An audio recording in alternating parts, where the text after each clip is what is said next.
Welcome back to Burst Review.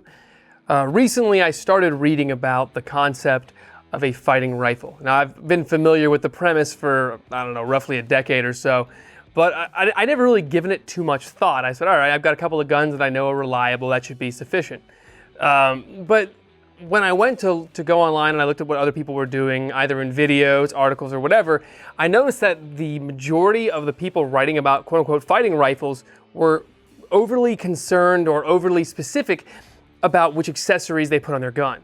And I think that's the wrong direction. I think that's the wrong mentality to have for a gun like this. And furthermore, you shouldn't be thinking about the rifle in terms of what can I slap on it to make it really cool, or what neat accessories can I slap onto it, or even something as specific as what brands do I want to put on it, right? It's basically unimportant. Instead, what a shooter needs to do is break down some guiding principles that then narrow down their choice to the perfect fighting rifle, or as I like to call it now, the rifle you want to fight to, or the rifle to fight to. And I know it sounds like a weird semantics argument, but it's an important point to make. So this is my rifle to fight to right here. And I'm not going to get into too much in terms of what I put on it because I can make a video on that for you guys later. But this is a LaRue Tactical Ultimate Upper Kit on a blemished, beat up PSA lower.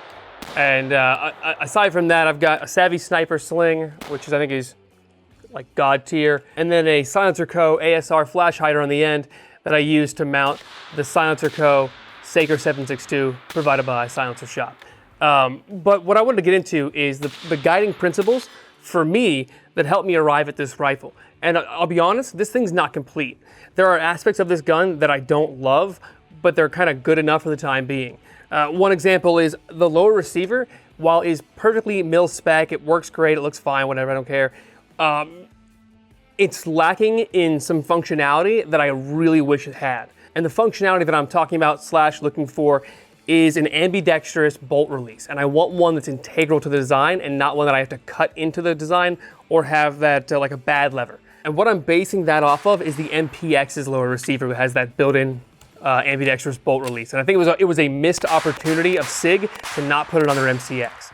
But I digress. So getting back to the topic on hand, I narrowed down these guiding principles to 5. If your rifle can meet all 5 of these, then you're good to go.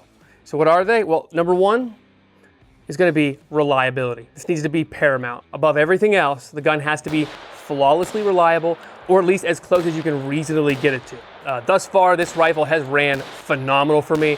I've ran the gun about either 400 or 500 rounds without cleaning, moderately lubricated, and had no issues whatsoever. I think that's good to go as far as I'm concerned. So reliability is first. Second is going to be ballistic efficacy. That was the whole premise, right? You only use your handgun to fight your way to a rifle.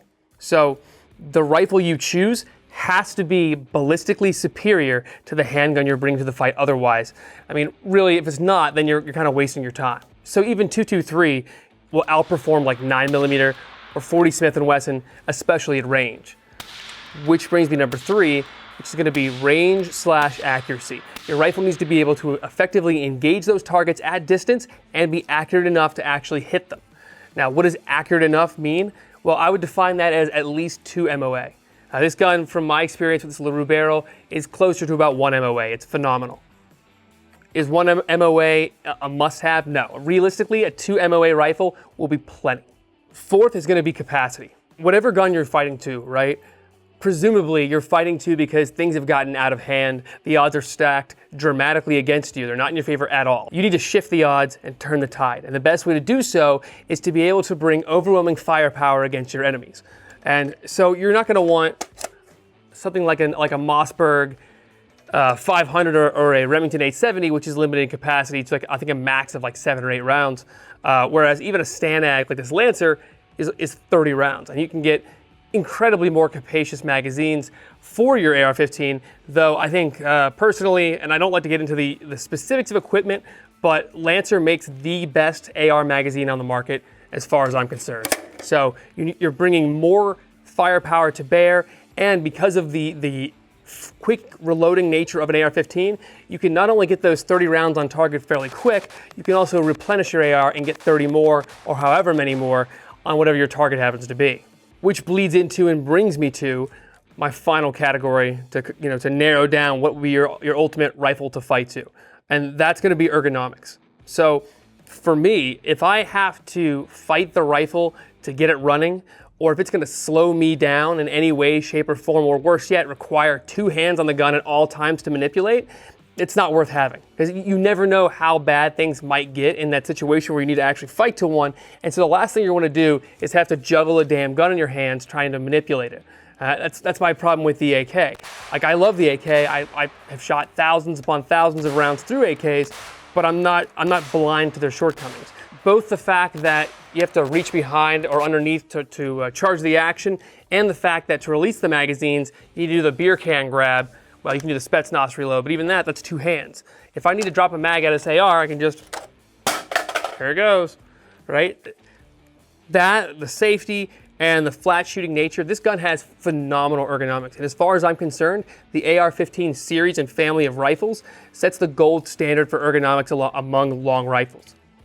Now, like I said before, I'm going to do a video later on about the specifics of what I put into this rifle, but I think that's unimportant compared to the concepts that define it and the concepts that should guide you if you haven't already purchased a weapon in deciding upon that weapon. Now, as a rule of thumb, I'm going to go out there and tell you right now, there's a few gun types, I'm not going to go specific names, right? A few action types and whatnot that I think would make a poor choice. So any long arm in.22 long rifle does not have the ballistic efficacy, does not have the effective range to be an effective fighting rifle. If it's all you have, it's better than nothing. But I mean, if you can't afford a $400 PSA AR-15, maybe push a broom on the weekends until you can. If you seriously think you're going to need a fighting rifle. Another example of things I don't think make a great fighting rifle: bolt action weapons. Anything. It doesn't matter how accurate it is, how quiet it is. You're using your handgun to get to this because this is so much more effective than your handgun that it totally outclasses that handgun and makes it superfluous. Now, another type of firearm that just doesn't make the cut is anything pump action and anything shotgun. I'm sorry, shotgun is not an effective, like, long-range tool, especially for engaging multiple opponents. Now you're gonna go, yeah, but I can use this 870 with slugs or whatnot, and slugs are great, right? They kill the absolute shit out of deer. I have taken deer before with slugs, and they take a hop step and they're dead, right? That's awesome. But you're putting all your eggs in one basket with a slug gun. You are, realistically. You're never gonna get the same kind of groupings, the same kind of precision you're gonna get out of a direct impingement rifle or a piston rifle. I mean, hell, when the most beat to hell AK can dramatically outperform you in terms of range, probably not the best tool for the job. And I know a lot of guys out there think, the shotgun's great for everything. Well, the shotgun it looks great for everything, much in the same way that if you only have a hammer, everything looks like a nail, right? Last but not least, I'm gonna go with lever actions also. I'm sorry, I love lever action guns, I do. But I mean, realistically, if you're gonna have something that is gonna be like the end of the world gun for you, you need to not just be able to engage multiple targets, but also realistically be able to resupply it in the field. And the amount of lever action components floating around in the wild, pretty low. If you had to pick up some AR components and it was like the end of the world as you know it kind of thing, then yeah, you're gonna be able to find AR-15s in every patrol car in America, in every National Guard armory, or in someone's house. I mean, it's literally the most prolific rifle in America. So keeping it running and having spare parts for it, not a big issue. So I'm sure the comment section is going to be full of people calling me a moron and an idiot and whatever, and you're welcome to your opinions, however wrong they may be. But by all means, drop me a line down below. I guarantee you won't be as toxic, boneheaded, and stupid as the people who called me a racist in the "Our Chinese Weapons Junk," because God knows I can't hate a product that comes from a region without being a knuckle-dragging, mouth-breathing racist, right? I mean, fuck me, right?